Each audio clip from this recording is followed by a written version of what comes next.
I got a friend here and I don't have any food for him. Bud, I don't have any food. Don't crawl up my leg though. I'm starting to scare you. I'm at the secret garden.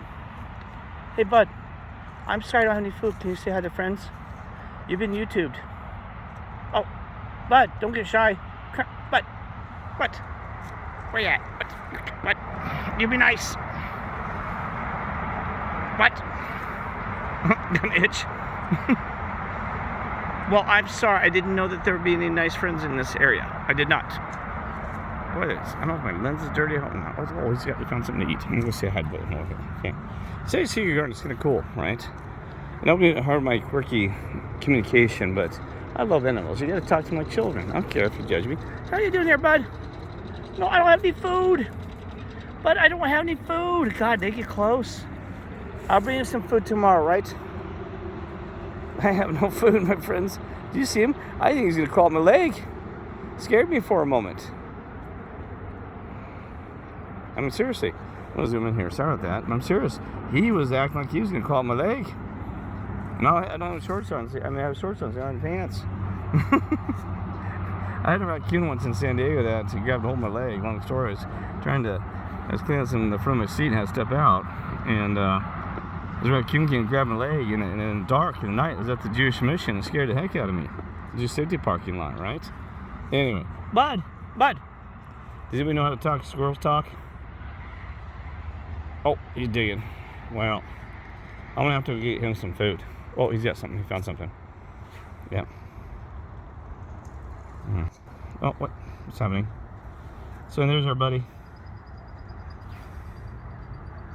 Yeah, so I'm going to see if I find any secrets. One of the secrets is this girl's really nice. Oh, he's digging. Yeah, look at him, bro. He's digging in there. He's getting it.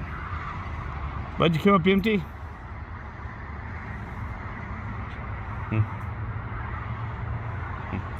See, that's too, the thing is, I thought, it's okay to feed the animals. I know that, right?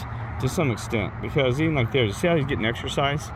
So, he's exercising. Thinking about if we just provide him food all day long. It's just too easy, like the people like you myself, we get kind of have because it's so easy to get food, right?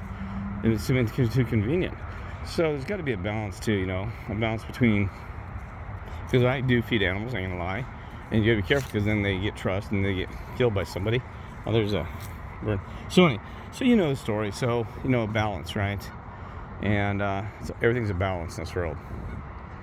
And so anyway.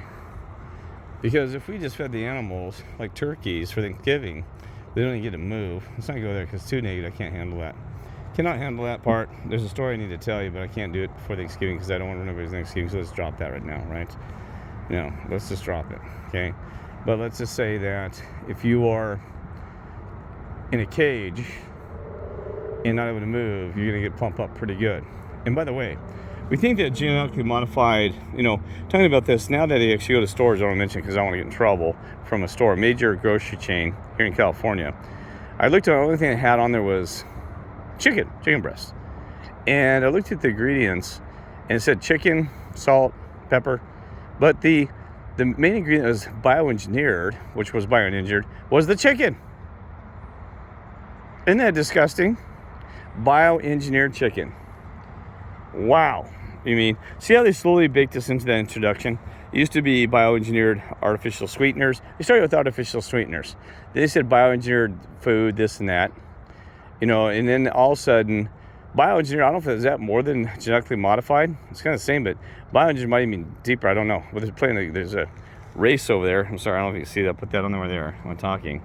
So going from, you have bioengineered food. Chicken even. Now, I thought, well, God, that's pretty gross, that they have to put on there now. Remember, Evil always has to kind of tell a little truth occasionally. They're required. They kind of act dumb at the end and say, well, we told them. Well, anyway, so that's one of God's rules, apparently. But anyway, so that the truthers, so that you can see through the BS, the fake, the lies, the evil. But, what I was going to say was that I actually had heard, I was listening to some old time radio, Thanksgiving stuff. And it breaks my heart because we think we live better than them, but it's very wholesome, right? And you could tell that what was in the movies kind of how the way that people behave. It's kind of like the movies today. It kind of is a reflection of society, not perfect, right? But you can still see there was still some wholesome left back in vintage 50s and stuff. You know, the wholesome music. I was just listening to some a minute ago. So here's the deal. That they talked about some major brands like Butterball, I'm not trying to advertise them, and other types of turkeys that came along in the 50s. I did not know, I found out that the Food and Drug Administration, and also the Department of Agriculture, not about the FDA maybe, just the Department of Agriculture, actually bioengineered turkeys back then. And we don't know what they did. You gotta realize, technology, we're way behind what we know the truth about our history. But they actually made the turkeys, they're bigger, plumper, not like the wild turkeys, they were just little game hens, basically. So how did they do that? I don't know. I get to what happened behind those closed doors, I don't know. So my point is this, is that we think that it's probably worse today, the bioengineering, because they've gotten plumper and plumper, and the treatment was even more inhumane back then. But anyway, so we know this. We do know that genetically modified turkeys, not by God's nature, have already been for a long time. And they're, I didn't realize my mic was so far down below me, so I hope you can hear what I said. But that's been around a while. And so, do you think this is all new school? Nah, it's old school, old real.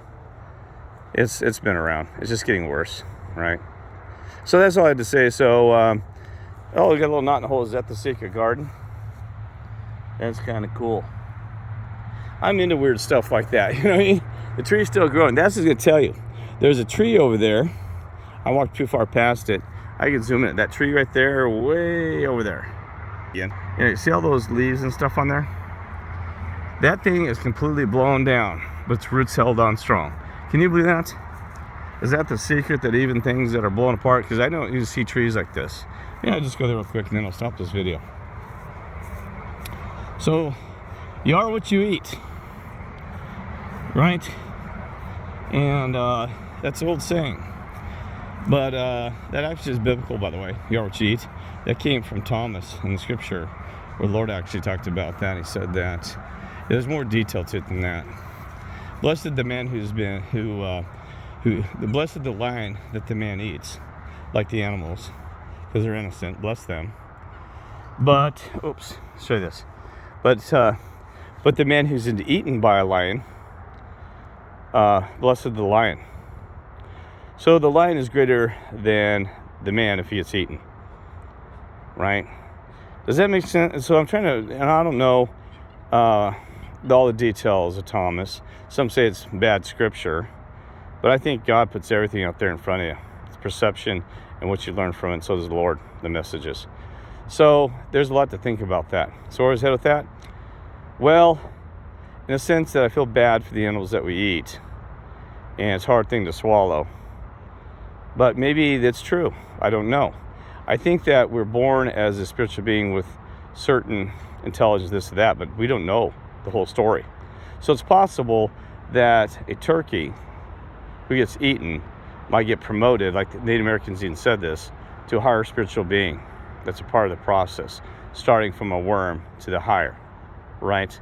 But I don't know, you know what I mean?